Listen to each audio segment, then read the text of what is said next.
나는 이런 말을 들으면 힘들어하는구나. 심리치료를 하는 분과 식사를 한 적이 있다. 개인적인 대화를 나눈 적이 거의 없는 관계인데 그날따라 서로의 이야기를 터놓게 되었다. 상담 전문가인 그녀를 따라가다 보니 어느새 내가 상담을 받고 있는 모양새가 되었다.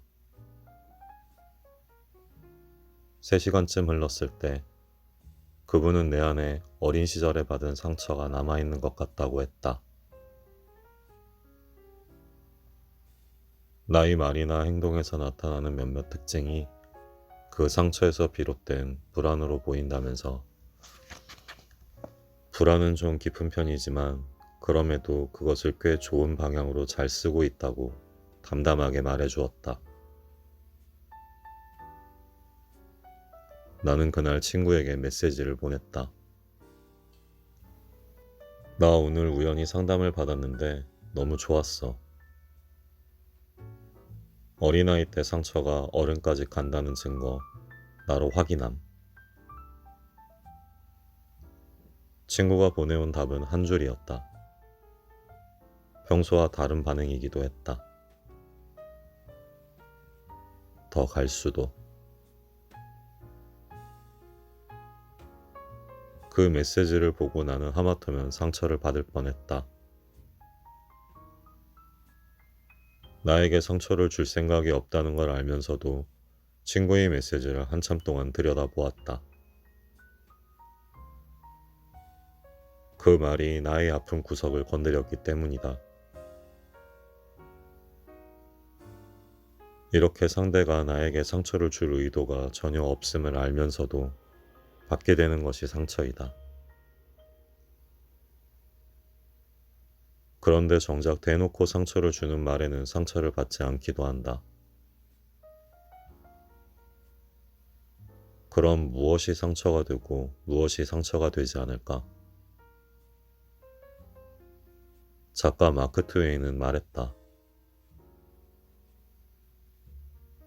인간은 달과 같아서 어느 누구에게도 보이지 않는 어두운 면이 있다. 어떤 사람은 자신의 어두운 면을 붙들고 글을 쓰거나 그림을 그린다. 자신을 살게 하는 원동력으로 삼기도 한다. 반면에 그것 때문에 자기 자신과 다른 사람을 괴롭히며 평생 불행과 등을 맞대고 살아가기도 한다. 내면의 어둠을 대면하지 못한 채 그저 견디기만 하는 이도 있다. 문제는 그 어두운 면이 다른 사람의 말에 자극받아 상처가 된다는 점이다. 그런데 상처를 주는 사람은 세상 어디에도 없다. 아무도 자신이 상대에게 상처를 주었다고 생각하지 않기 때문이다.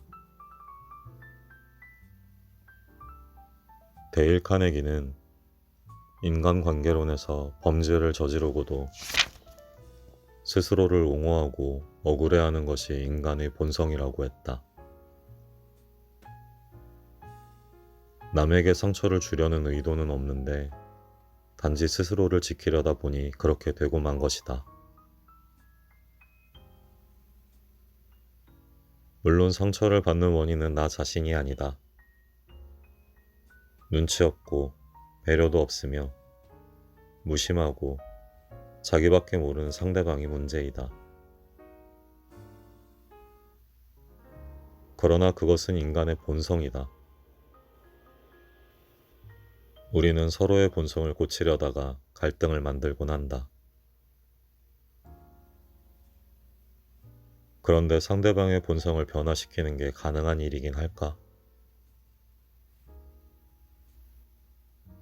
나는 나를 좌지우지하려는 타인의 말에 무척 취약하다. 남의 비난이나 칭찬에도 약하고 신경을 많이 쓰는 편이다. 그럴 때 나 스스로에게 하는 말이 있다. 아, 나 이런 말에 힘들어하지. 나의 어두운 면을 인지하는 것이다. 내 탓으로 돌리라는 게 아니다. 상대의 문제점과 잘못은 거기 그대로 두고 잠깐 동안 나를 위한 의식을 치르는 것이다. 그런 뒤에 상대를 대하면 화가 얼마쯤 가라앉고 조금 누그러진 말로 내 생각이나 감정을 전할 수 있다. 적어도 내 안에 쌓여있던 상처가 줄줄이 소환되어 감정 싸움에 휘말릴 일은 없게 된다. 주변 사람들을 떠올려 보자. 자신의 어두운 면을 잘 관리하면서 사는 사람과 상처를 계속 드러내며 사는 사람을 어렵지 않게 구분할 수 있을 것이다. 사람에게 인기 있고 존경받는 사람들은 상처가 없는 사람이 아니다. 자신의 상처를 잘 보살피고 그것을 품위 있게 드러내는 사람이다. 내게 상처를 준 사람들에게 일일이 가시를 드러내면 그들의 좋은 면을 알아보는 감각이 무뎌진다. 결국 그 가시를 다 드러내고 살면 초라한 인간관계만 남을 것이다. 누구나 보이지 않는 어두운 면을 갖고 있다. 그래서 상처받지 않고 사는 것은 불가능한 일이다. 하지만 자신이 무엇에 가장 힘들어하는지 또는 어떤 말이나 행동에 유난히 예민한지를 스스로 아는 것만으로도 상처를 덜어낼 수 있다. 그것이 나의 상처로 인해 다른 사람이나 자신을 괴롭히는 것보다 조금 나은 선택이다.